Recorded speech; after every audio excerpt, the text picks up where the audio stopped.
Welcome, everybody. This is our inaugural Friends of AFS Australia, also known as FAFSA, which is the best name we could come up with, and it's most engaging. So we're here for our inaugural FAFSA online virtual event. My name is Sarah J. Mead. I'm joining you from quarantine in Tasmania at the moment. I've just had a visit from the police. They've verified that I am who I am, and so here I am. So tonight I'd like to welcome everybody who has joined us today. Thank you so much for making time. We will be checking a little bit later where everybody's from. Hopefully everybody's had their dinner or their breakfast. Tonight's event is very special because we get to reconnect with people we may have not seen for a while and to make some new friends from our AFS environment. So there will be opportunities later in the event for us all to mingle. But before we start, we will be having our main event, which is an interview with two former AFS students who will be explaining a little bit about their experiences and what they've learnt as a result of their AFS experience and how we can implement all the great things AFS has to offer in the future. So tonight's event has been called AFS Past, Present and Future. Our past will be our former students speaking about their experiences. The present, we'll have a very brief update from John Shuey about the current situation about AFS in Australia. And the future is all about us and what our plans are for AFS going forward. So without further ado, I would like to welcome John Shuey to take the screen, and he will give us a brief update, as I mentioned, about the situation of AFS in Australia right now. Take it away, John. Okay, thank you. Listen, I'm assuming that most of you are aware of the background in terms of AFS Australia and the fact that we had to shut down our legal entity.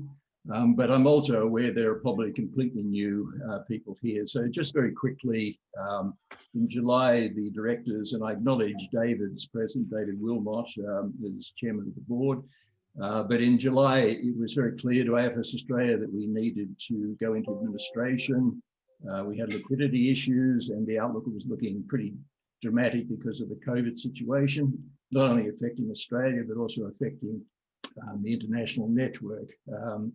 So we called in the administrators and they in turn did an assessment and it was decided around September, around that sort of period, that we needed to go into liquidation. That is progressing. The only delay that has occurred or did occur was in relation to the AFS Student Scholarship Fund, which needed to be voted on by members in relation to where those funds, which have DGR status, would be allocated. And the recipient, as per the director's recommendation, was the Indigenous Education, the Australian Indigenous Education Foundation, which we're delighted about. Now, that has cleared everything. The liquidators, administrators now advise us that they are submitting a report to ASIC, which they have a month to do. We would expect that everything would be cut and dried and we would get the all clear, if you like, from ASIC early in the new year. So that's basically where things sit in relation to the legal entity. Of course, as everybody knows, we've been busy responding to the emotional outpouring, if you like, of a lot of our returnees and volunteers who basically would love to see the brand and the passion connected with AFS and the mission continue in some way. Hence this particular meeting and hence the move to establish an association. Now we've got a committee of about 12 people at the moment. Most of them are involved with our session today. I won't name them. They're sort of recorded in various avenues, but that particular group is really doing the homework now in relation to how we shape the future. And I guess, in terms of the key areas, there's obviously a strategic approach to thinking around, based on the lessons from the years, the difficulties of the Australian market and all the rest of it, what sort of organisation and structure might make sense if we endeavoured to set up an association and then evolved as some sort of body that will re-engage with programs, which may be a couple of years away at this stage. It's giving us time to do the homework. There's a lot of good work that's going on, particularly with Charles Barre and Peter Walton in relation to the formalities of an association. And again, we would expect to see some real progress in that area, again in the first quarter next year. In terms of responding to the emotion and the passion, there are probably a couple of other areas that we're sort of delving, and that is to do with looking at building an events calendar where these sorts of online activities can take place, and we can sort of encourage reconnection, networking, and we can sort of learn from each other in terms of the wonderful experiences we've had and also the talent that we have within the overall AFS Australia network. And hence, the intention is really to sort of look at a calendar of events over the next 12 months and progressing that fairly actively. At the same time, we would be looking at building our alumni outreach. That's when I talk about alumni, I'm talking about anybody who's a volunteer and interested in AFS. And basically we're looking at, how we establish, I guess a database which is meaningful, which is really expansive, where people can reconnect and network. And, how do we, keep onto our oral history and some of the values of our 60 years of experience in AFS, and how do we want to sort of move in the future in that regard? And of course, a key element of all this is the communication tools that we use. We're hoping with the agreement of AFS International that we will be able to use the brand, that we will be able to use some of the social media forums in which they allow us, or have allowed us in the past, particularly through Facebook and Instagram and the website. And so we're in close contact with AFS International just to do coordination and build on the future there. I might just sort of finish by saying AFS globally has been affected. There's been absolutely no doubt about that. I was having a look at the website today, and basically they have just basically managed to get 7,000 kids home after everything hit in March. The last 3 went to Venezuela apparently this last week, so that's big celebrations for AFS. It's been a huge challenge. Currently, they have about 1,500 students on programs. This is compared to the 7,000 to 10,000, in previous years in a normal year. And the 1,500 are obviously in safe countries where they have been able to sort of, establish programs even in the COVID situation. But the key message out of AFS, and they've just had a global conference, is that, learning to live together is even more important than ever before. So nobody wants to see AFS fade away. And here in Australia, we would have the same passion and the same desire. Thanks. Thanks. Thank you, John. I hope that for many of you, that's very reassuring what John has just explained there, that the AFS that we know and love may be re-emerging in a different format. And there certainly is plenty of passion and enthusiasm and expertise to make that happen. So I think we have great hope for the future. And I appreciate, John, the updates that you've just presented to catch us up on what the present is in AFS. So let's move on to the main part of our event today, which is our interview with our 2 very special guest speakers. So all of you will have probably read the bios that were sent with the invitation, but just in case, I'll introduce Ruth Pierce. She is a AFS returnee from the United States, Oregon, in 1967-68. And in the time since she returned, she's had a very extensive career with the Department of Foreign Affairs and Trade, which has probably gone through a few iterations over the time, Ruth, with several ambassadorial roles, and being just an immense support to the Australian government, I think, in creating good international connections. And we're very happy that she can join us today from Canberra. Thank you, Ruth. Thank you, Sarah Jane. Are you ready? I launch now? I'll just introduce Reece first. Okay. So Reece is joining us from Melbourne, and Reece is a more recent returnee, had his exchange in Japan. And since he returned at the end of 2016, he has been very active in AFS Victoria as a volunteer, whilst combining with his studies and, of course, working. So Reece has the latest perspective on his experience to share with us tonight. So welcome, Reece. Thanks, SJ. So to start off, AFS Australia, as you would all know, has been offering exchange programs since 1959, which is really a bloody long time ago.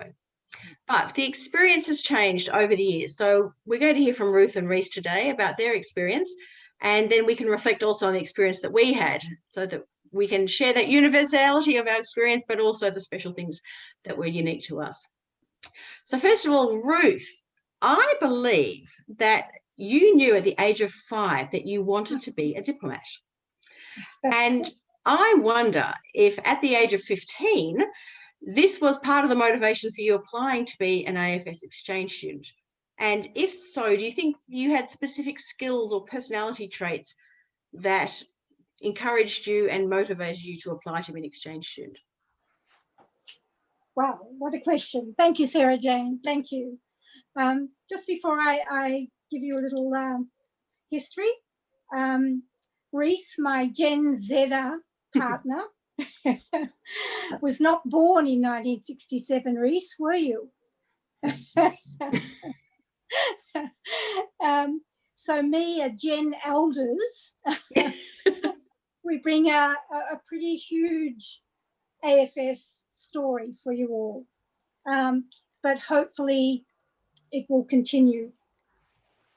Back to the past, I wasn't quite thinking of a diplomatic life when I was 5 years old.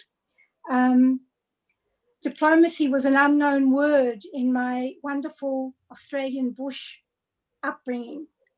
But as an AFSer, as AFS was begun as an ambulance service in the battlefields of World War I, my AFS life was inspired by my grandfather and his World War I battlefield experiences in Palestine, Egypt, and France in the Light Horse Brigade.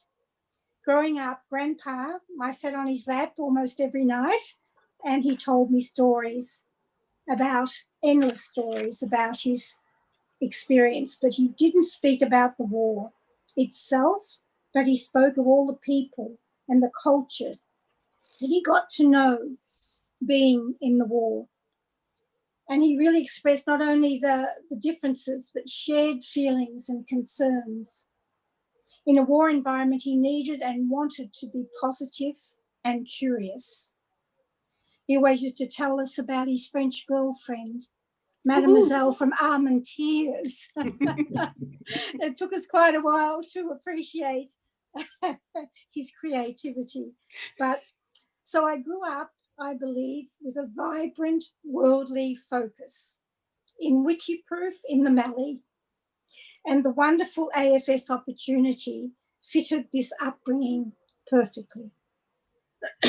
My AFS year, quote, changed my life and prepared me for diplomacy. And the skills and the personality traits that I prioritize for both my AFS and diplomatic lives are curiosity, good networking, know your situation, be open and friendly, interactive, but draw lines too. This is smart power, as you refer to, Sarah Jane, smart power. And it was helped by being an Aussie.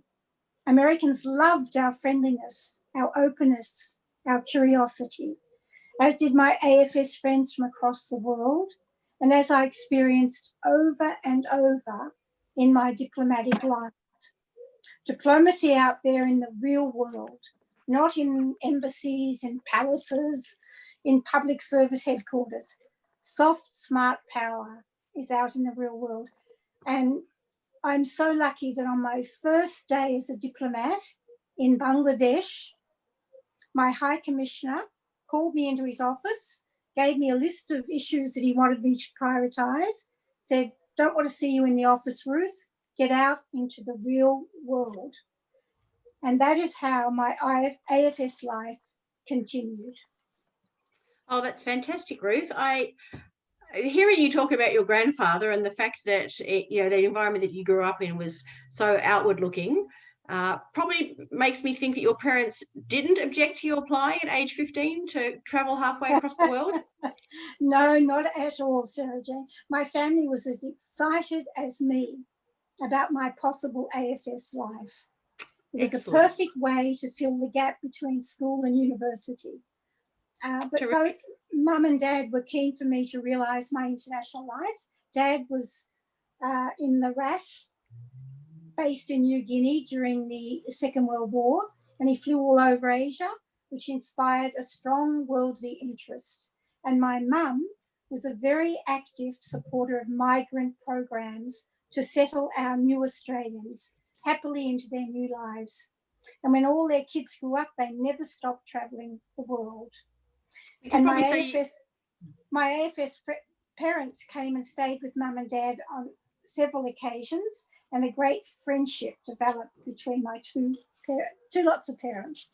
Oh, that's lovely. It sounds like you were genetically predestined to be an AFS student, Ruth. Yes, I think I must have been, Sarah Jane. Reece, I might move on to you before we go back to hear about the actual experience you had in Oregon, Ruth. But Reece, for you, we fast forward about 50 years, international travel is commonplace. There are so many opportunities for face-to-face interaction from people with culturally and linguistic backgrounds. So what were your motivations to go on AFS exchange? And especially, what was it about the skills and the personality traits that you had that you thought you'd be able to head off into the wild yonder? And you were a scholarship recipient, and I wonder if there were any specific requirements they made on you before you left. Yes, thanks, SJ, for the question. So just like Ruth, I grew up quite a lot in the Mallee in Northern Victoria. And I think the big thing for me was that I think I was just really itching to kind of leave the country, country as in the bush, but also country as in Australia. And, at school, I was learning Japanese. We had a lot of international connections while I was in high school. But I think for me personally, I was always kind of questioning the authenticity of those exchanges at a school level. And I always wondered, if the people I was meeting and the things I was learning were actually genuine at the end of the day. And that's, why I applied for the Akito Sumubo scholarship. One, also because, I needed the financial aid. And two, I had come to love learning Japanese. I come to love kind of learning about Japan. And I really wanted to see whether, the things I learned are actually true at the end of the day. And, they were, but there were also things that I didn't know before I went that, surprised me. And I guess on top of kind of the personality traits and the skills I required for the scholarship, the big takeaway when applying was you just had to prove that you had a strong civic background, that you were an active, citizen, which, what AFS loves to do, we loves to create global citizens at the end of the day. And I think I was such a big part of my community in Swan Hill in the Mallee as a young person. And I think that's what AFS saw in me when they, inevitably shortlisted me, sent my application to Japan, and then Japan was like, okay, you know what, we want Reece to come to Japan as well. Fantastic. That's obviously there are very common things there with all exchange people who apply for exchange, and it's just a different destination, I guess. But the curiosity and the inquisitiveness is something that we all share, I think. But tell me about your time in Karuizawa. That was in mid-northern Japan. What is the most astonishing thing you learned about Japan? You said you learned a few new things, and probably the most astonishing thing you learned about yourself. Yeah. Well, I mean, I think the most astonishing thing, which is probably just a bit funny, is that, you know, people in Japan ate raw chicken and raw horse. You know, as Australians, we would never touch raw chicken. But it's commonplace there. I think one of the other things that really struck me was that relationships in Japan manifest very differently. You know, my mum is on this call right now as someone who used to be a host mother, and the way that, you know, parents have relationships with their children in Japan as opposed to Australia is very different. You know, that love and that care is still there, but it gets shown in a very different way. And it's not always as explicit as well. I guess reflecting, something that, you know, I didn't realize about myself was that I wasn't necessarily as resilient as I first thought. And I think that's something AFS exchanges, you know, really hammer in you is resilience. Because I found that, you know, I moved a lot as a child in Australia, so I was always having to make new friends. And it never bummed me out in Australia when I didn't make friends. But on exchange, when I struggled to make friends, it really did take a hit to my self-esteem, and I had to build that, you know, personal resilience to perhaps people don't want to be my friend, or perhaps it's just going to be a lot harder to make friends as well. It's a really interesting point, Reece, but I think you've come back with your self-esteem intact now, haven't you? I think so. Well, obviously you learned a lot on your exchange. Do you feel that you learned just as much after you came back and applied some of the you know, things that you'd learned as an exchange student? I think looking back, what I learned on exchange as to what I learned afterwards, I think I definitely grew more as a person in the post-exchange experience. So after 2016 and 2017, you know, I met with Eloise, who was on the steering committee. I joined as a volunteer, and I've, you know, been volunteering ever since. And I think volunteering with AFS afterwards really kind of gave me that opportunity to properly reflect on my experiences, and to actually, you know, apply the skills that I learned while on exchange as well. That's a great point. I think the benefits and the experience, how it resonates as after we return is very profound. Thanks, Reece. If I return to Ruth now and your experience in the United States, I know for myself, I also went to the United States in the 1980s, and I remember bawling my eyes out when I heard I was going to the States. I thought, oh, I'm not going to learn anything. I'm not going to learn a language. I already know about America. I watch movies. I listen to music. And I remember being quite disappointed. And of course, once I got there, I realized I was completely deluded. But when you first went to the United States, I mean, logistically getting to the country in those days was a lot more difficult than it is today.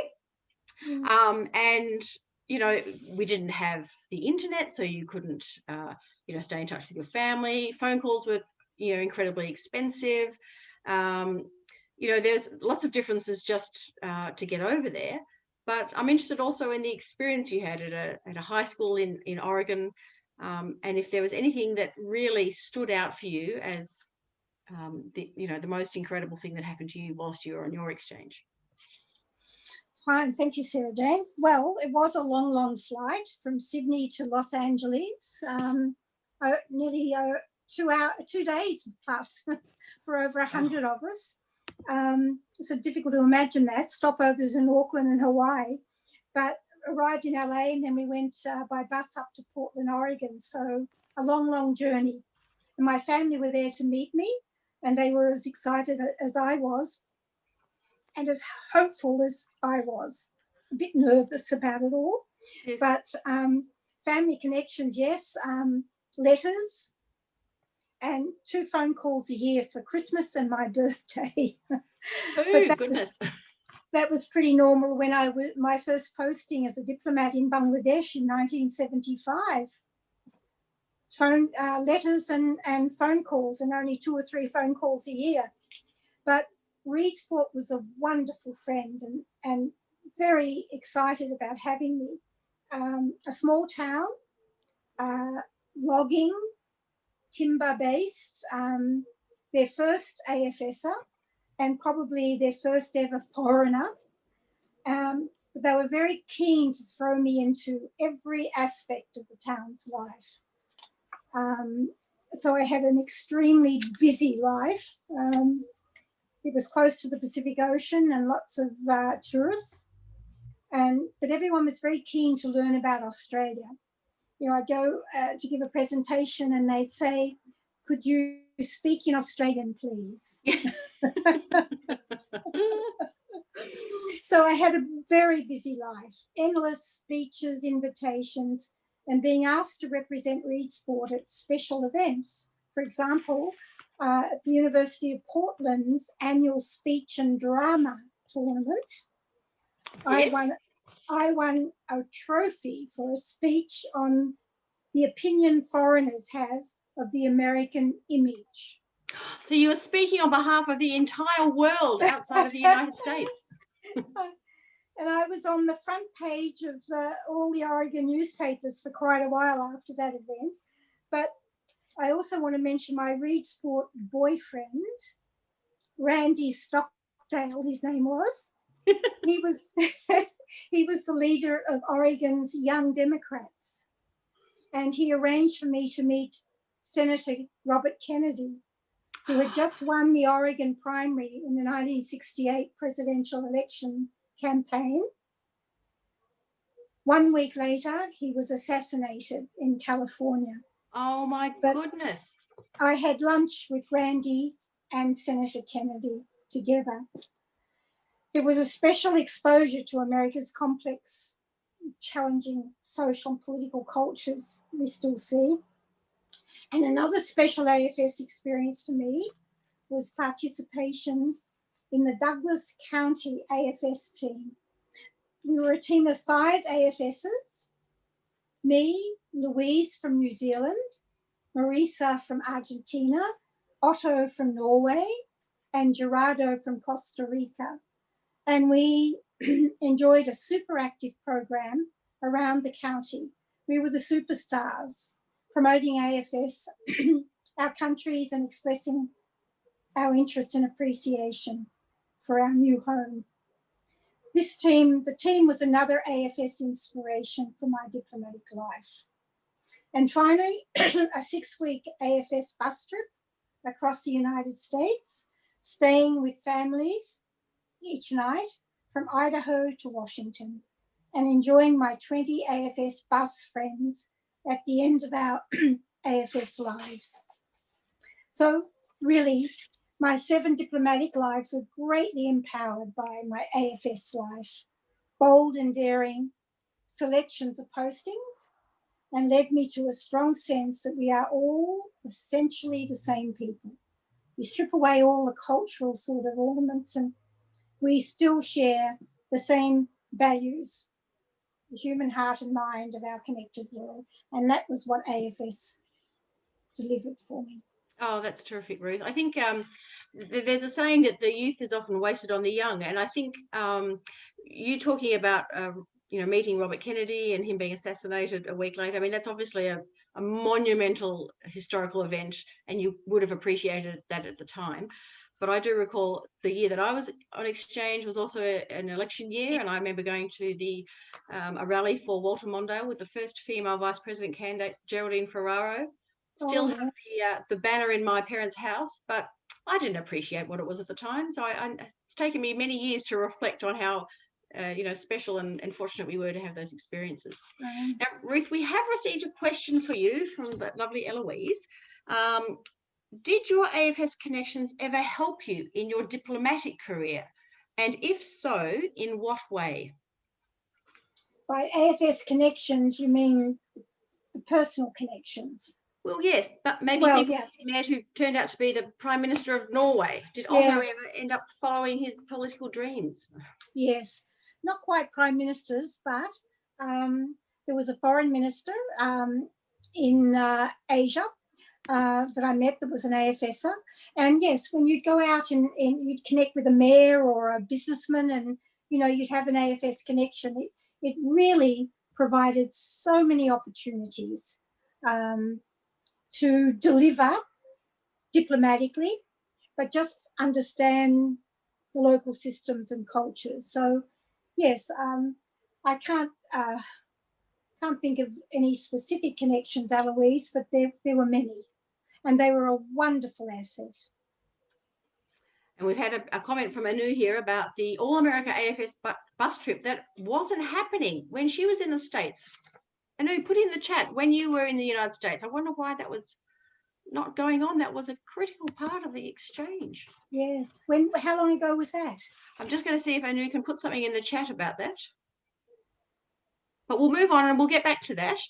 So if we look at AFS now, she was there in 2006. Oh, yeah. So that's for 1 year. Okay. Maybe the budget was beginning to dry up by then already. Not sure. Anyway, so I'm just going to read out for everybody what the AFS International Statement of Purpose is before I lead into our next questions.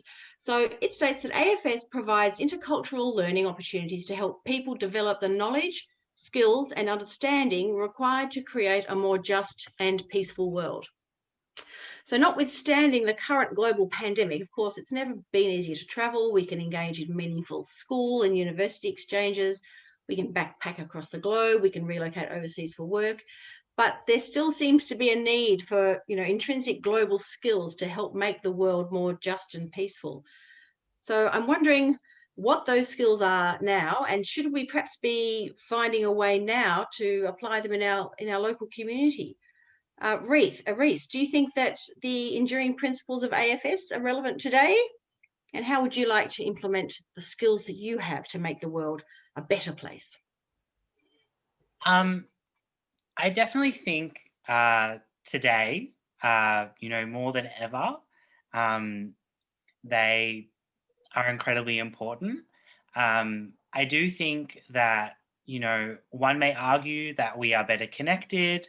We have, globalization and the internet to thank for that. But on the flip side, I feel like a lot of people necessarily don't have the skills or the competency to necessarily engage with the way we can connect in meaningful or genuine ways.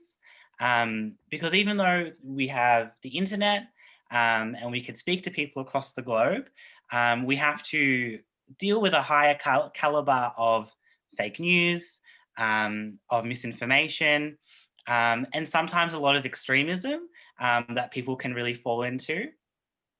And so I think one of the biggest things that AFS had done recently and is still doing now in other partner networks is ICL education and that actual ability to communicate with others from different cultures. What does ICL stand for, Reece? Intercultural learning. Thank you. I think that when you go on exchange or when you experience AFS, you learn that culture is not necessarily national. It's incredibly local. It's very micro at times because people, even though they're from a national culture, are all very, very different. And you can learn, you learn how to communicate with them in a much more genuine way. I think personally for me, exchange and AFS have really helped me navigate the workforce in a way where I can be a bit more compassionate to others that I may not necessarily agree with. I think that's the main thing that people get from AFS is they kind of learn how to apply compassion in a way that sometimes people struggle with. That's very insightful, Reece. I think that what you say is very true. And I think that you exemplify it yourself with your interactions with other people. That you are very engaging. You're a great listener, and you put yourself out there. So, and I for one, I first met you at an ICL training session, and you certainly were most memorable for me. And I think that others will probably, that resonates with what people are experiencing in the world today. So thanks, Reece. Ruth, we've spoken about your diplomatic life because it all comes back to that, I guess, for us. And you mentioned about Hillary Clinton and her definition of smart power, about getting out and that people-to-people connections. Do you think that the skills that you learned through your exchange were just further galvanized once you joined the diplomatic corps? Oh, yes. Well, I hope I did convey that, Sarah Jane, in what I've said earlier. They were the heart of diplomacy, the skills that I learned through AFS, very much so. That whole sense of, in a stronger way, globalization, the global values, which unfortunately are being challenged very directly now. But definitely AFS empowered, and I think Reece has conveyed that very well. I should mention to you that when in 1989 I was working in our UN mission in New York when the Soviet Union collapsed.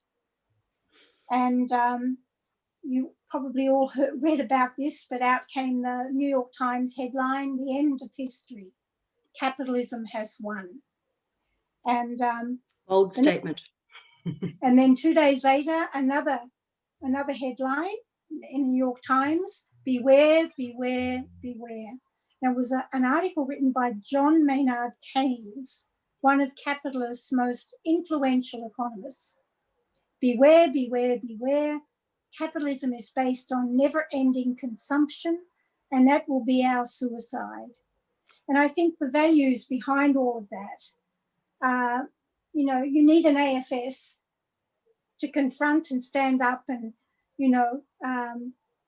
present an alternative.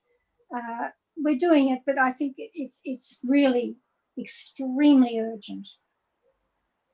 We are certainly, well, maybe it's the end of history now in 2020, who knows? See what the New York Times comes up with tomorrow. But as we sit here in a very historic time in global history, I guess we look towards the future and what we can contribute. Now, here in Australia, we're hoping to reinvent the mission, the programs, the training that we've had in the past, and we're going to reimagine that. I think, Reece, as a millennial or a Gen Y or a Gen Z or a Gen Alpha or whatever the title is these days, you obviously have a lot of passion, you're very knowledgeable, you're very aware of what is required. How do you think you can contribute to our organisation and make AFS continue to be a force for the future?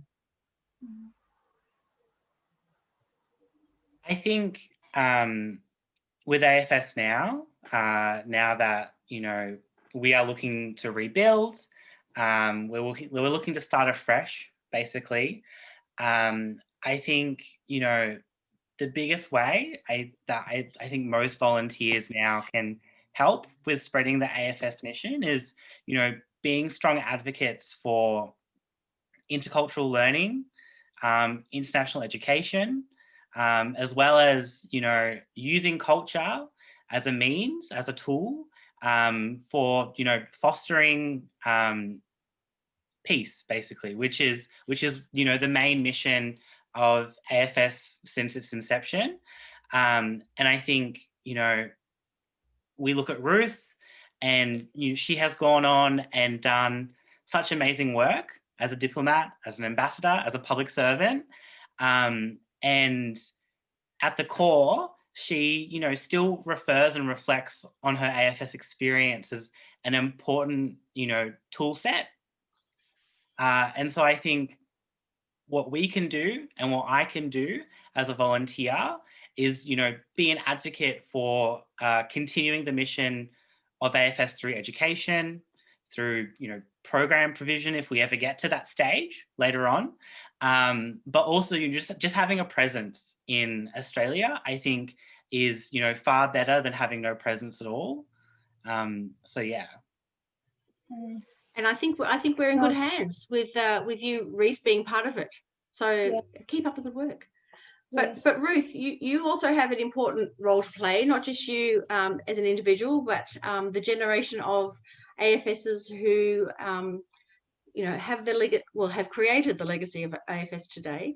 What do you think that the AFS elders have to help the younger generation to maintain their, I won't say rage, but their passion for international peace, goodwill, and creating a better world? It's an issue that we've been discussing on the board of directors, AFS, for some time, and I think it's about partnership, targeting priorities and working out how we can bring the different generations' strengths to the game. For example, we olders, we could find partnerships perhaps in business. We could engage government agencies that need to be, international education now is our third biggest export. So it's a huge business. COVID has challenged it all, but we need to, I think, help the Reeces of AFS, the Sarah Janes and others, and Eloise's, to engage target priorities within the government system, see what we can do there, but other partners. And we've been thinking about that. John Shuey would know all about this, and Reg, but partners, bringing the different values and strengths of the AFS generations, but targeting, I think, partners. Yes, that's very true, Ruth. Today we have just under 30 people with us, and we have a very broad spectrum of people with multiple useful experiences, with great skill and expertise. Beyond this, we have I think a database of over 400 people, and beyond that, in Australia we still have thousands of people that we can reach out to draw on their strengths and reconnect and keep things going. So thank you very much. Sarah Jane, sorry, just to say, I think that we have to be brutally pragmatic about what we can achieve with resources and influence, and at least initially. So we've got to really prioritise our ambitions. I'll give you a call tomorrow, Ruth. We'll discuss this a bit further. So this is the end of the formal questioning part. We do still have some questions coming through on our chat, but I've got a bit of a follow-up from the question from Anu about the bus programs in the United States being cancelled. Richard Spencer is in the house, and he is a former international president of AFS, and I'm just going to put him on the spot and see if he knows what happened to the cross-country bus tour in the United States. Are you there, Richard? No, thanks, Sarah Jane. Well, it didn't happen on my watch because I was there from 92 to 98. So I'm not sure what happened.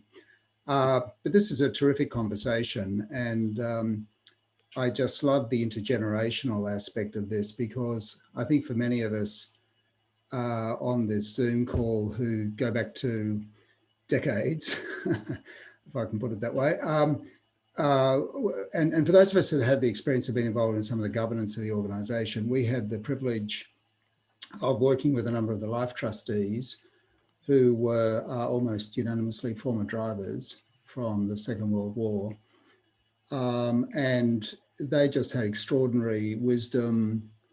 It's one of the great moments in AFS for me is some of the names that were just inspirational. They're inspirational, but they're also really hard-nosed about what are we doing, what are the priorities, what about the money, all this kind of stuff. So they're a very unique combination. So I think, whichever way we go in Australia, having that intergenerational aspect is fantastic. I think for a lot of us, we have three things that are an asset. We have time, we have belief, and for some of us, we have money. So that's a pretty good combination. So that's always been one of the joys of AFS, I think, is just really working with such an extraordinary range of people.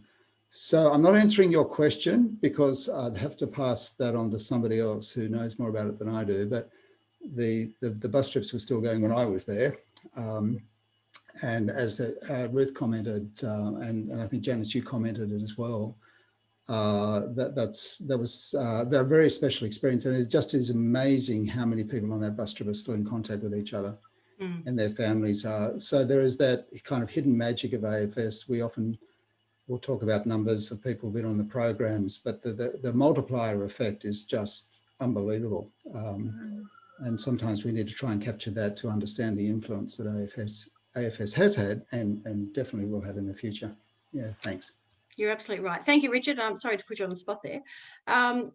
But what Richard did say is that certainly in the past in AFS, we've got some very inspirational members that have been sort of perhaps the poster boys and girls for AFS, but we certainly have so many fantastic up and coming people in our midst today. Even on this call, we may see some of these people in 20 years' time on another Zoom call, sharing their amazing experiences. So I'd like to thank both Ruth and Reece tonight for giving us your time, sharing your experiences, inspiring us and giving us hope for the future of AFS here in Australia.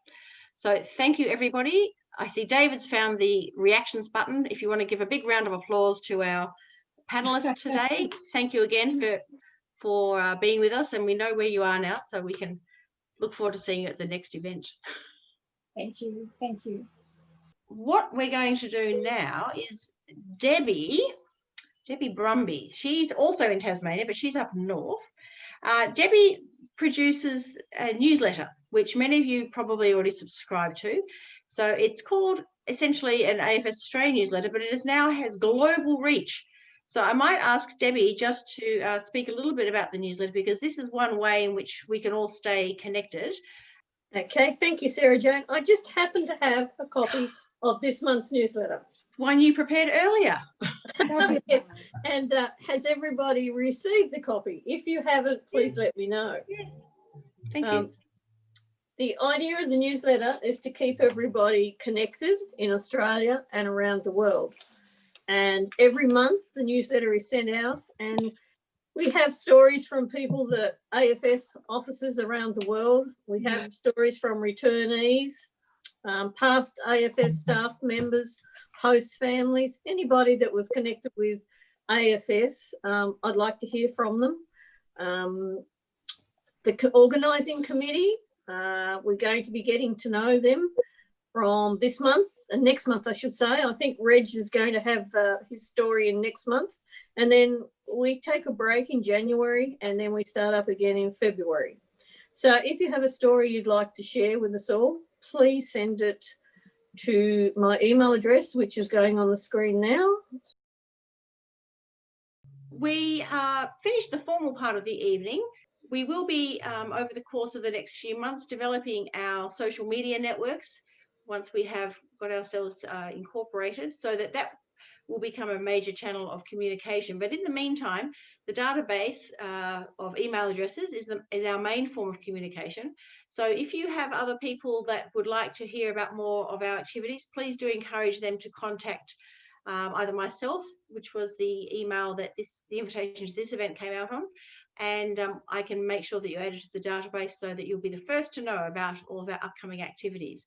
As John mentioned, we are hoping that we can continue to have events such as this as an online forum, so that we can keep people, as many people as possible can participate. So we will be having different types of events, maybe similar to this, maybe purely speeches, it might be debates. We've got multiple opportunities to get people involved and to share the message of AFS. So once we are a little bit more settled and have more people involved and know what people are interested in and what people can offer, then we will be putting together a program for next year. So if there are no further comments or questions, then we will slowly fade out with this great piece of music that Reg has selected. And there is the possibility that some of us will still be on the other side of that music if you'd like to have a quick chat. This is one of my favourite ending pieces. It's all for the moment. Very uplifting. So thank you again, Ruth and Reece in particular. Thank you, Sarah Jane. Thank you, Reg. Fabulous. Sarah.